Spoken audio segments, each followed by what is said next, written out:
Hello again, this is Miss Upton back again for Chapter 3.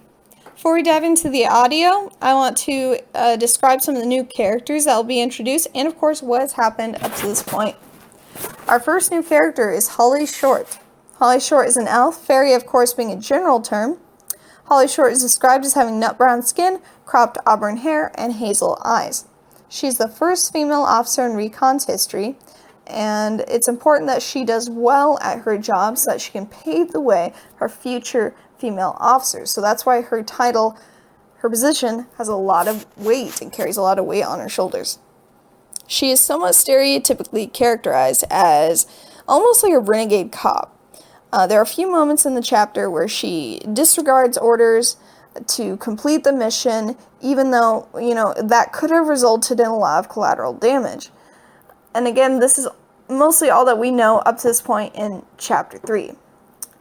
Foley is a paranoid centaur. He wears a tinfoil hat. He wears this hat because he believes that intelligence agencies are trying to get into his head. He is a centaur who heads the technological department of the LEP. There's not a lot of characterization given to this particular character. He makes a few witty and clever comments, so we know that he at least is somewhat clever. He does get along well with Holly Short, which is unusual for a centaur. Centaurs aren't said to have many friends.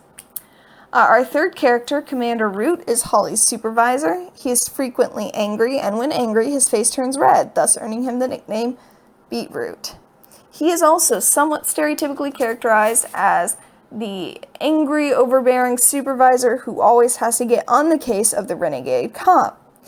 Though, of course, it's implied that he is a soft centaur under his tough, angry exterior. There are a few moments where it seems clear that he does genuinely care about Holly's well-being.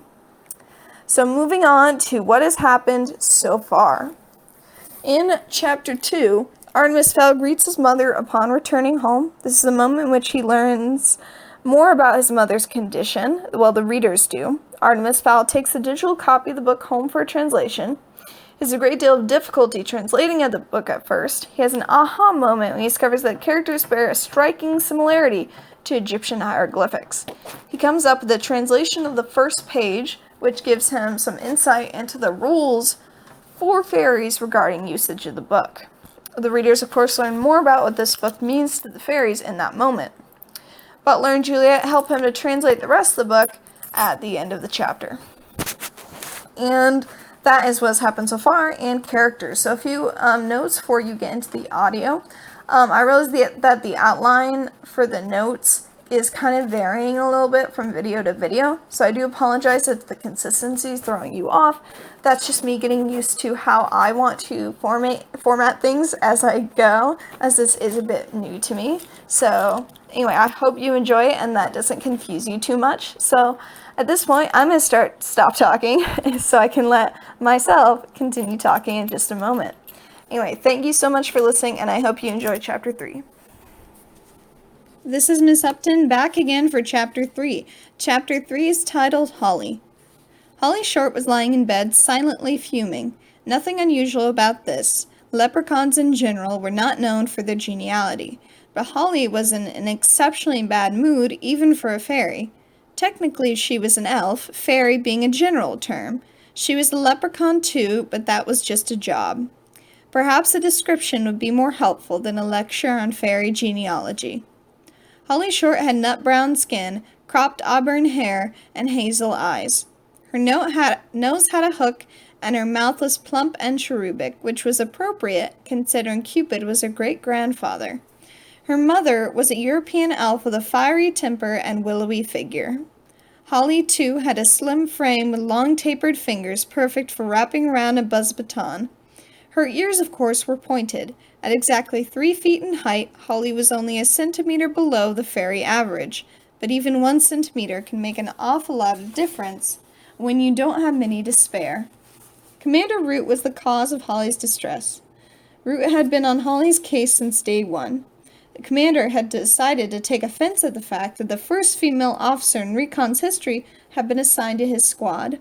Recon was a notoriously dangerous posting with a high fatality rate, and Root didn't think it was any place for a girlie.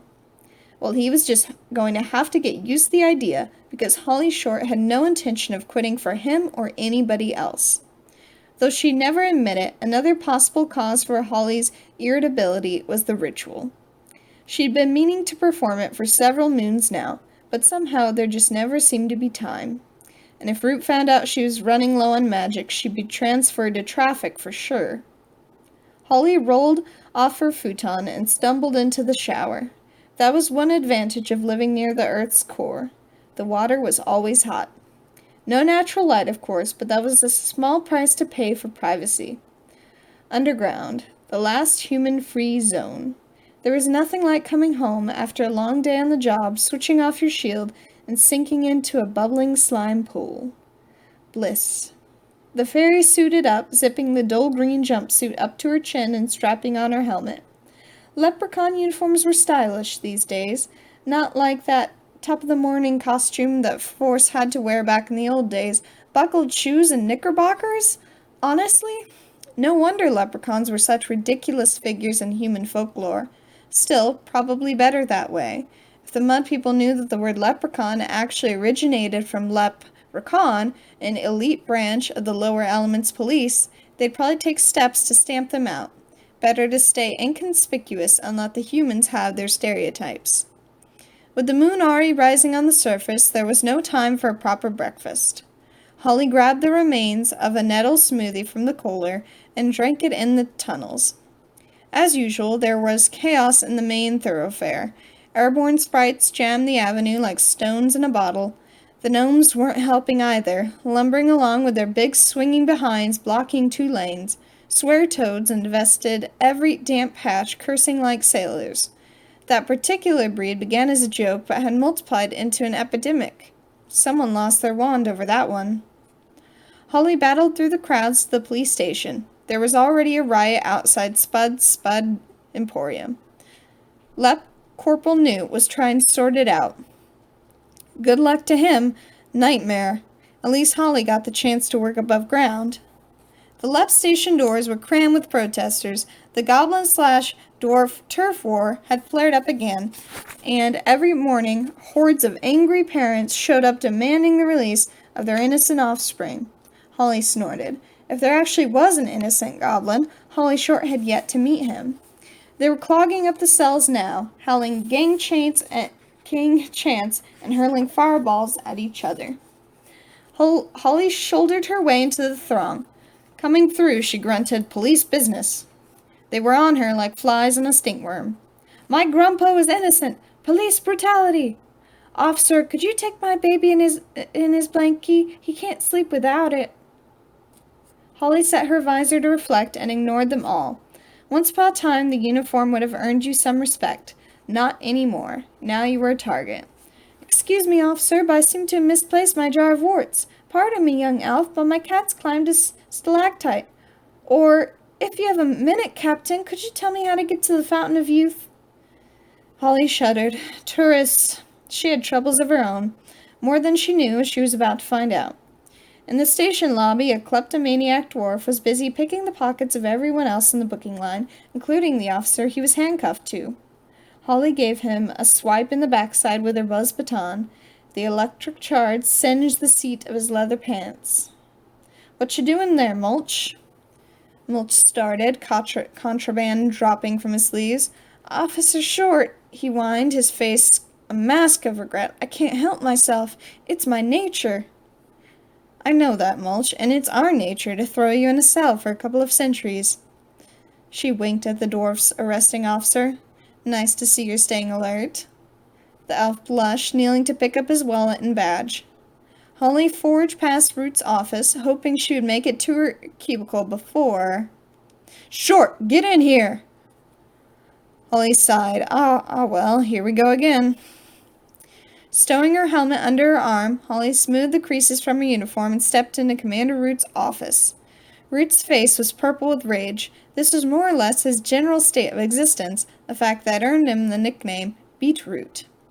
There was an office poll running on how long he had before his heart exploded. The smart money was on half a century at the outside.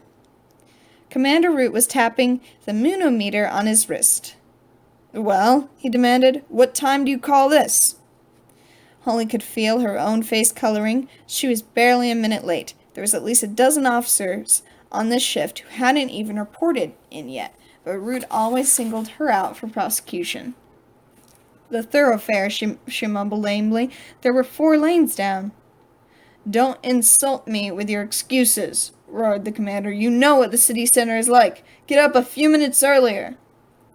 It was true. She did know what Haven was like. Holly Short was a city elf born and bred. Since the humans had begun experimenting with mineral drilling, more and more fairies had been driven out of the shallow forts and into the depth and security of Haven City.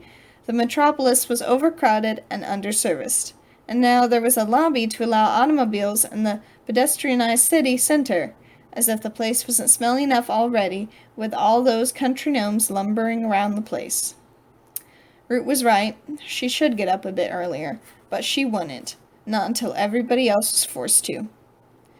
I know what you're thinking, said Root. Why am I picking on you every day? Why don't I ever bawl out those other layabouts? Holly said nothing, but agreement was written all over her face. I'll tell you why, shall I? Holly risked a nod.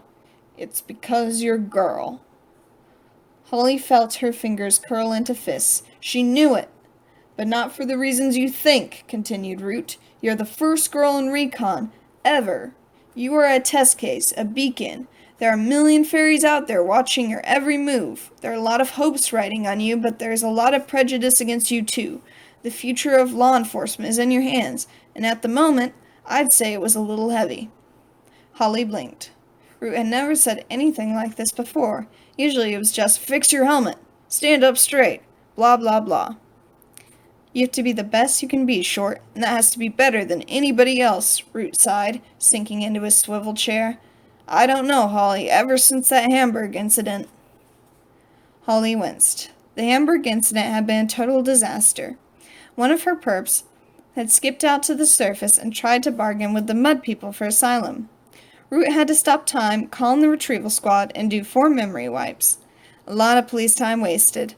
All her fault. The commander took a form from his desk. It's no use. I made up my mind. I'm putting you on traffic and bringing in Corporal Frond. Frond, exploded Holly. She's a bimbo, an airhead. You can't make her the test case. Root's face turned an even deeper shade of purple. I can and I will. Why shouldn't I? You've never given me your best. Either that or your best just isn't good enough. Sorry, Short. You had your chance. The commander turned back to his paperwork. The meeting was over. Holly could only stand there aghast. She'd blown it. The best career opportunity she was ever likely to get, and she tossed it in the gutter. One mistake and her future was past. It wasn't fair. Holly felt an uncharacteristic anger take hold of her, but she swallowed it. This was no time to lose her temper. Commander Root, sir, I feel I deserve one more chance. Root didn't even look up from the paperwork. And why's that? Holly took a deep breath. Because of my record, sir, it speaks for itself. Apart from the Hamburg thing, 10 successful recons, not a single memory wipe or time stop apart from the Hamburg thing, completed Root. Holly took a chance. If I were a male, one of your precious sprites, we wouldn't even be having this conversation. Root glanced up sharply. Now just a minute, Captain Short. He was interrupted by the bleeping of one of the phones on the desk. Then 2, then 3. A giant view screen crackled into life on the wall behind him. Root jabbed the speaker button, putting all the callers on conference. Yes, we've got a runner. Root nodded. Anything on Scopes? Scopes was the shop name for the shrouded trackers attached to American communication satellites. Yep, said caller 2. Big blip in Europe, southern Italy, no shield. Root cursed. An unshielded fairy could be seen by mortal eyes. That wasn't so bad if the perp was humanoid. Classification? Bad news, Commander, said the third caller. We got us a rogue troll. Root rubbed his eyes. Why did these things always happen on his watch? Holly could understand his frustration. Trolls were the meanest of the deep tunnel creatures. They wandered the labyrinth, preying on anything unlucky enough to cross their path. Their tiny brains had no room for rules or restraint. Occasionally, one found its way into the shaft of a pressure elevator. Usually the concentrated air current fried them, but sometimes one survived and was blasted to the surface. Driven crazy by pain and even the tiniest amount of light, they would generally proceed to destroy anything in their path. Root shook his head rapidly, recovering himself. Okay, Captain Short, looks like you get your chance. You're running hot, I take it. Yes, sir, lied Holly, all too aware that Root would suspend her immediately if he knew she neglected the ritual. Good. And sign yourself out of sidearm and proceed to the target area. Holly glanced at the view screen. Scopes were sending high-res shots of an Italian fortified town. A red dot was moving rapidly through the countryside toward the human population. Do a thorough reconnaissance and report in. Do not attempt a retrieval. Is that understood? Yes, sir. We lost 6 men to troll attacks last quarter. 6 men, that was below ground, in familiar territory. I understand, sir. Root pursed his lips doubtfully. Do you understand, Short? Do you really? I think so, sir. Have you ever seen what troll can do to flesh and bone? No, sir, not up close. Good, let's not make today your first time. Understood. Root glared at her. I don't know why it is, Captain Short, but whenever you start agreeing with me, I get decidedly nervous. Root was right to be nervous. If he'd known how the straightforward recon assignment was going to turn out, he probably would have retired then and there. Tonight history was going to be made, and it wasn't the discovery of radium, first man on the moon happy kind of history. It was the Spanish Inquisition, here comes the Hindenburg bad kind of history, bad for humans and fairies, bad for everyone. Holly proceeded directly to the chutes. Her normally chatty mouth was a grim slash of determination. One chance, that was it. She would allow nothing to break her concentration. There was the usual line of Holiday Visa hopefuls stretching to the corner of Elevator Plaza, but Holly bypassed it by waving her badge at the waiting line. A truculent gnome refused to yield. How come you LEP guys get to go topside? What's so special about you? Holly breathed deeply through her nose. Courtesy at all times. Police business, sir. Now if you could just excuse me. The gnome scratched his massive behind. I heard you LEP guys make up your police business just to get a look at some moonlight. That's what I hear. Holly attempted an amused smile. What actually formed on her lips resembled a lemon-sucking grimace. Whoever told you that is an idiot, sir. Recon only ventures above ground when absolutely necessary. The gnome frowned. Obviously he had made up the rumor himself and suspected that Holly might have just called him an idiot. By the time he'd figured it out, she had skipped through the double doors. Fowley was waiting for her in Ops.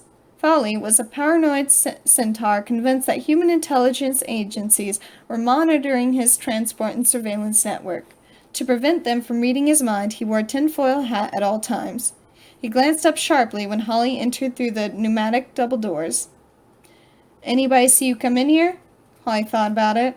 The FBI, CIA, NSA, DEA, M16, oh, and the EIB. Foley frowned. The EIB? Everyone in the building, Holly smirked. Foley rose from his swivel chair and clip-clopped over to her. Oh, you're very funny, Short. A regular riot. I thought the hamburger incident might have knocked some of the cockiness out of you. If I were you, I'd concentrate on the job in hand. Holly composed herself. He was right. Okay, Foley, fill me in. Centaur pointed to a live feed from the Eurosat, which was displayed on a large plasma screen. This red dot is the troll. He's moving towards Martina Franca, a fortified town near the city of Brindisi. As far as we can tell, he stumbled into Vent E7. It was on a cooldown after a surface shot. That's why the troll isn't crispy barbecue right now. Holly grimaced. Charming, she thought. We've been lucky in that our target has bumped into some food along the way. He chewed on a couple of cows for an hour or two, so that bought us a bit of time. A couple of cows? Exclaimed Holly. Just how big is this fellow? Foley adjusted his foil bonnet. Bull troll, fully grown, 180 kilos, with tusks like a wild boar. A really wild boar. Holly swallowed. Suddenly, recon seemed a much better job than retrieval. Right. What have you got for me?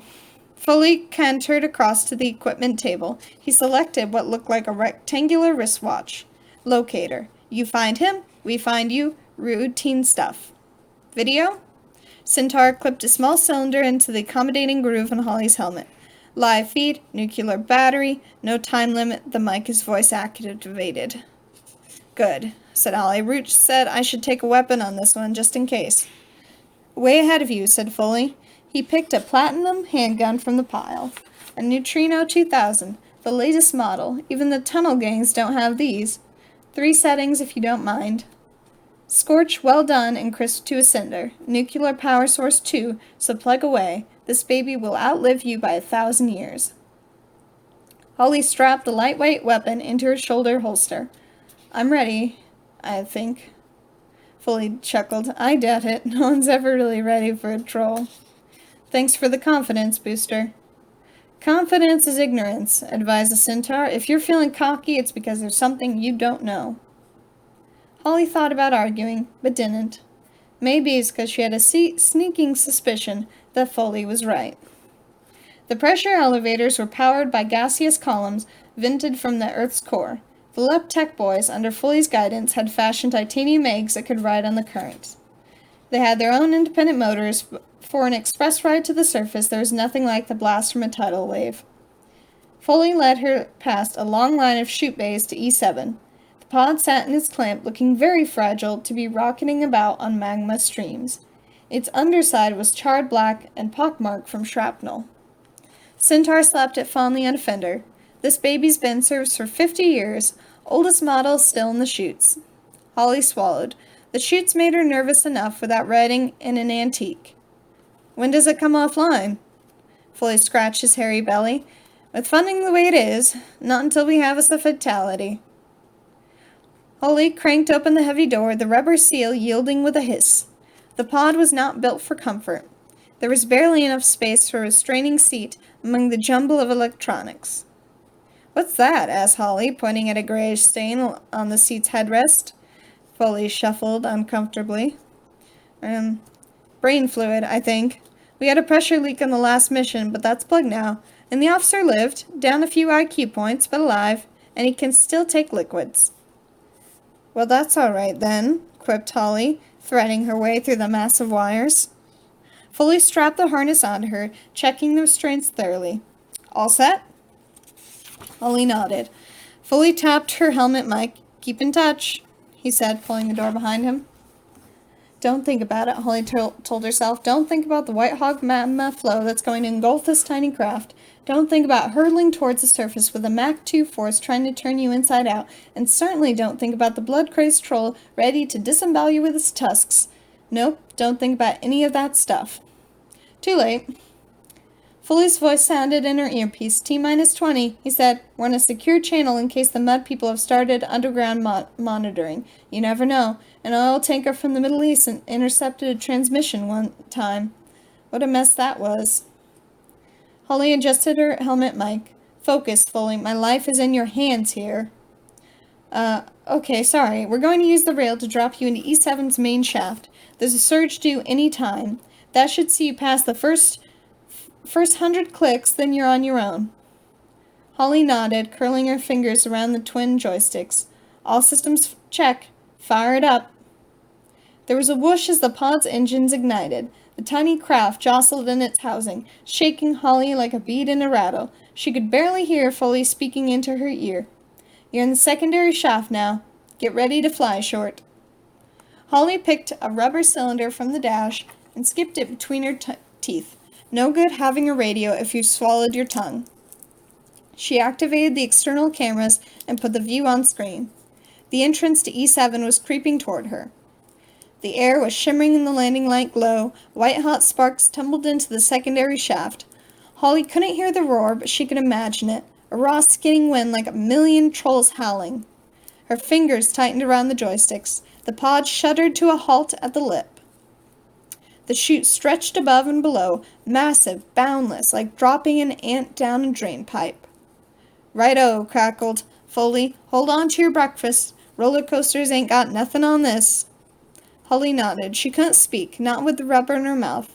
Centaur would be able to see her in the pod cam anyway. Sayonara, sweetheart, said Foley, and pressed the button. The pod's clamp tilted, rolling Holly into the abyss. Her stomach tightened as G-force took hold, dragging her to the center of the Earth. The seismology section had 1,000,000 probes down here, with a 99.8 success rate of predicting the magma flares, but there was always that 0.2%.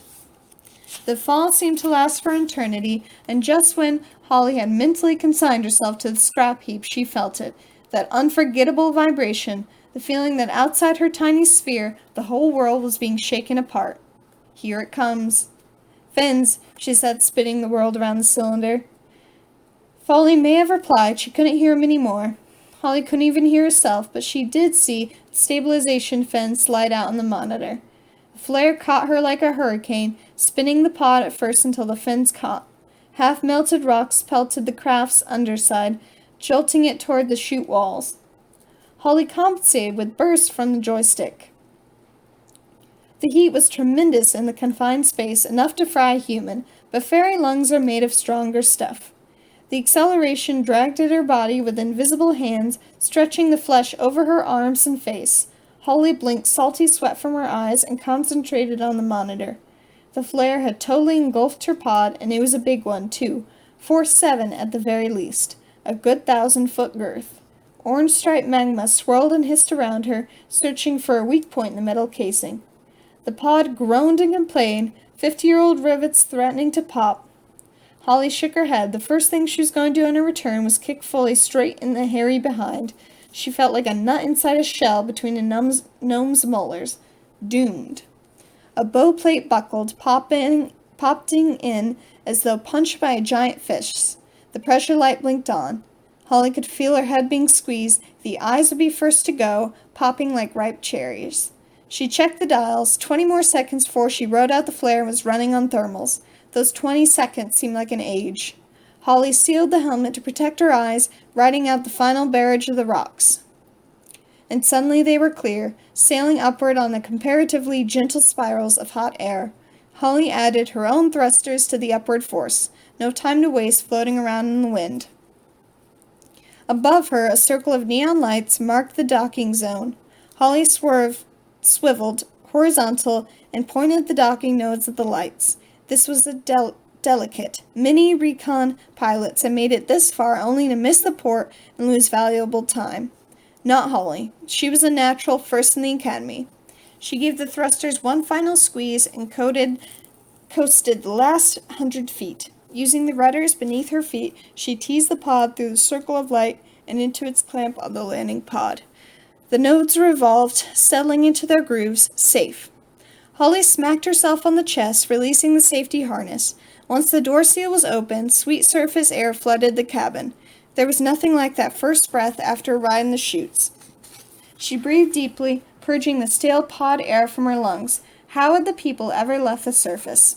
Sometimes she wished that her ancestors had stayed it out to fight it out with the mud people.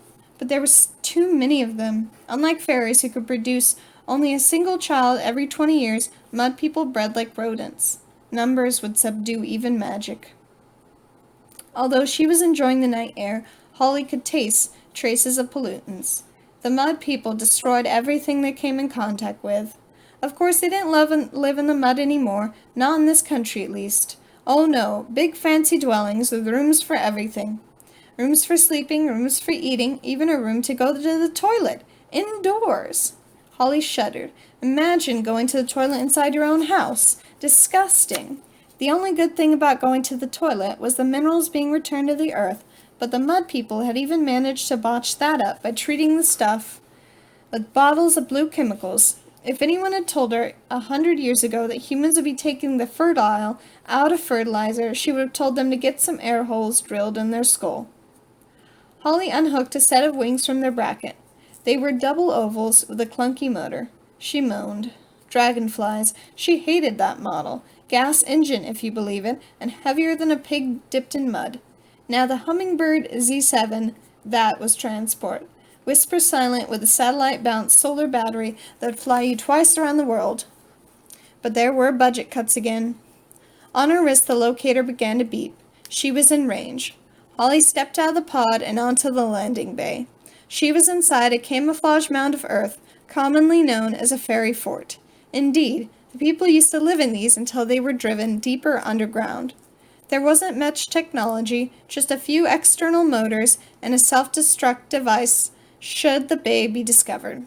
There was nothing on the screens, all clear. The pneumatic doors were slightly askew where the troll had barged through, but otherwise everything seemed operational. Holly strapped on the wings, stepping into the outside world. The Italian night sky was crisp and brisk, infused with olives and wine. Crickets clicked in the rough grass, and moths fluttered in the starlight. Holly couldn't stop herself smiling. It was the worth the risk, every bit of it. Speaking of risk, she checked the locator. The bip was much stronger now. Troll was almost at the town walls. She could appreciate nature after the mission was over. Now it was time for action. Holly primed the wing's motor, pulling the starter cord over her shoulder. Nothing, she fumed silently. Every spoiled kid in Haven had a hummingbird for their wilderness holidays, and here were the left with wings that were junk when they were new. She yanked the cord again and then again. On the third wrench it caught, spewing a stream of smoke and fumes into the night. About time, she grunted, flicking the throttle wide open. The wings flapped their way up to a steady beat and with not a little effort lifted Captain Holly Short into the night sky. Even without the locator, the troll would have been easy to follow. It left a trail of destruction wider than a tunnel excavator. Holly flew low, skipping between mist, haze, and trees, matching the troll's course. The crazed creature had cut a swath through the middle of a vineyard, turned a stone wall to rubble, and left a guard dog gibbering under a hedge. Then she flew over the cows. It was not a pretty sight. Without going into details, let's just say that there wasn't much left besides horns and hooves. The red bip was louder now. Louder meant closer. She could see the town below her, nestled on top of a low hill, surrounded by a crenellated wall from the Middle Ages. Lights still burned in most windows. Time for a little magic. A lot of the magic attributed to the people is just superstition. But they do have certain powers. Healing, the mesmer, and shielding being among them. Shielding is really a misnomer. What fairies actually do is vibrate at such a high frequency that they are never in one place long enough to be seen. Humans may notice a slight shimmer in the air if they are paying close attention, which they rarely are, and even then the shimmer is generally attributed to evaporation. Typical of mud people to invent a complicated explanation for a simple phenomenon. Holly switched on her shield. It took a bit more out of her than usual. She could feel the strain in the beads of the sweat on her forehead. I really should complete the ritual, she thought. The sooner the better. Some commotion below broke into her thoughts, something that didn't gel with the nighttime noises. Holly adjusted the trim on her backpack and flew in for a closer look. Look only, she reminded herself. That was her job. A recon officer was sent up the chutes to pinpoint the target, while the retrieval boys took a nice, cushy shuttle. The troll was directly below her, pounding against the town's outer wall, which was coming away in chunks below his powerful fingers. Holly sucked in a startled gasp. This guy was a monster, big as an elephant and 10 times as mean. But this particular beast was worse than mean. He was scared. Control, said Holly into her mic. Runner located. Situation critical topside. Root himself was on the other side of the comm link. Clarify, Captain. Holly pointed her video link at the troll. Runner is going through the town wall. Contact imminent. How far away is retrieval? ETA 5 minutes minimum. We're still in the shuttle. Holly bit her lip. Root was in the shuttle? That's too long, Commander. This whole town is going to explode in 10 seconds. I'm going in. Negative, Holly. Captain Short. You don't have an invite. You know the law. Hold your position. But Commander... Root cut her off. No buts, Captain. Hang back. That's an order. Holly's entire body felt like a heartbeat. Gasoline fumes were addling her brain. What could she do? What was the right decision to make? Lives or orders? Then the troll broke through the wall, and a child's voice split the night. Aiuto! I screamed. Help in the invitation. At a stretch. Sorry, Commander. The troll is like crazy and there are children in there. She could imagine Root's face purple with rage as he spat into the mic. "I'll have your stripes, Short. I'll spend the next 100 years on drain duty." But it was no use. Holly had disconnected her mic and swooped in after the troll. Streamlining her body, Captain Short ducked into the hole. She appeared to be in a restaurant. A packed restaurant. The troll had been temporarily blinded by the electric light and was thrashing about in the center of the floor.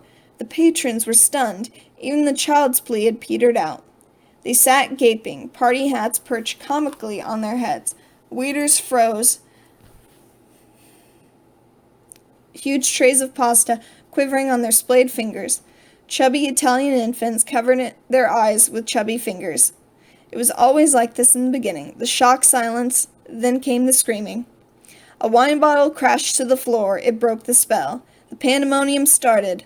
Holly winced. Trolls hated noise almost as much as light. The troll lifted massive shaggy shoulders, its retractable claws sliding out with an ominous shriek. Classic predator behavior. The beast was about to strike.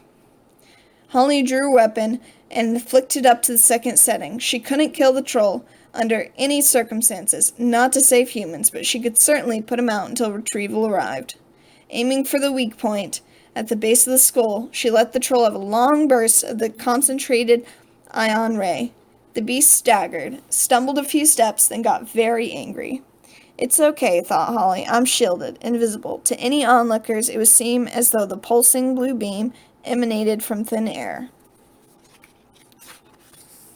The troll rounded on her, its muddy dreadlocks swinging like candles. "No panic, it can't see me." The troll picked up a table. Invisible, totally invisible. He pulled back a shaggy arm and let it fly. Just a light shimmer in the air. The table tumbled straight toward her head. Holly moved, a second too late. The table clipped her backpack, knocking the gas tank clean off. It spun through the air, trailing flammable fluid. Italian restaurants, wouldn't you know it, full of candles. The tank swirled right through an elaborate candelabra and burst into flames like some deadly firework. Most of the gas landed on the troll. So did Holly. The troll could see her. There was no doubt about it. It squinted at her through the hated light, its brow a rictus of pain and fear. Her shield was off. Her magic was gone. Holly twisted in the troll's grip, but it was useless. The creature's fingers were the size of bananas, but nowhere near as pliant. They were squashing the breath from her ribcage with a savage ease. Needle-like claws were scraping at the toughened material of her uniform. Any second now they'd punch through, and that would be that. Holly couldn't think. The restaurant was a carousel of chaos. The troll was gnashing its tusks, greasy molars trying to grip her helmet. Holly could smell its fetid breath through her filter. She could smell the odor of burning fur too as the fire spread along the troll's back. The beast's green tongue rasped across her visor, sliming the lower section. The visor! That was it! Her only chance. Holly wormed her free hand to the helmet controls. The tunnel lights. High beams. She depressed the sunken button, and 800 watts of unfiltered light blasted from the twin spotlights above her eyes. The troll reared back, a penetrating scream exploding from between rows of teeth. Dozens of glasses and bottles shattered where they stood. It was too much for the poor beast. Stunned, set on fire, and now blinded, the shock and pain made their way through to its tiny brain, ordering it to shut down. The troll complied, kneeling over with almost comical stiffness. Holly rolled to avoid a scything tusk. There was complete silence, but for tinkling glass, crackling fur, and the sudden release of breath. Holly climbed shakily to her feet. There were a lot of eyes following her. Human eyes. She was 100% visible, and these humans wouldn't stay complacent for long. This breed never did. Containment was the issue. She raised her empty palms, a gesture of peace. Cessate tutti, the language flowing easily from her tongue. The Italians, ever graceful, muttered that it was nothing. Holly reached slowly into her pocket and withdrew a small sphere. She placed it in the middle of the floor. "Guardate," she said. "Look." The restaurant's patrons complied, leaning in to see the small silver ball. It was ticking faster and faster, almost like a countdown. Holly turned her back to the sphere. 3, 2, 1. Boom! Flash! Mass unconsciousness. Nothing fatal, but headaches all around in 40 minutes. Holly sighed, safe for the moment. She ran to the door and slid the latch across. Nobody was going in or out, except through the big gaping hole in the wall. Next, she doused the smoldering troll with the contents of the restaurant's fire extinguisher, hoping that icy powder wouldn't revive the sleeping behemoth. Holly surveyed the mess she'd created. There was no doubt it was a shambles. Worse than Hamburg. Root would skin her alive. She'd rather face the troll any day. This was the end of her career for sure, but suddenly that didn't seem so important because her ribs were aching and she had a blinder of pressure headache coming on. Perhaps a rest just for a second so she could pull herself together before retrieval showed up. Holly didn't even bother looking for a chair. She simply allowed her legs to buckle beneath her, sinking to the chessboard linoleum floor. Waking up to Commander Root's bulging features is the stuff of nightmares. Holly's eyes flickered open, and for a second she could have sworn there was concern in those eyes, but then it was gone, replaced by the customary vein-popping fury. "Commander Short," he roared, mindless of her headache, "what in the name of sanity happened here?" Holly rose shakily to her feet. There was. Sentences just wouldn't come. "You disobeyed a direct order. I told you to hang back. You know it's forbidden to enter a human building without an invitation." Holly shook the shadows from her vision. "I got invited in. A child called for help." "You're on shaky ground there, Short. There is precedent, sir. Corporal Rowe versus the state. The jury ruled that the trapped woman's cry for help could be accepted as an invitation into the building. Anyway, you're all here now. That means you accepted the invitation too." Said Root doubtfully. "I suppose you were lucky. Things could have been worse." Holly looked around. Things couldn't have been a lot worse. The establishment was pretty trashed, and there were 40 humans out for the count. The tech boys were attaching mind-wipe electrodes to the temples of the unconscious diners. "We managed to secure the area in spite of half the town hammering on the door." "What about the hole?" Root smirked. "See for yourself."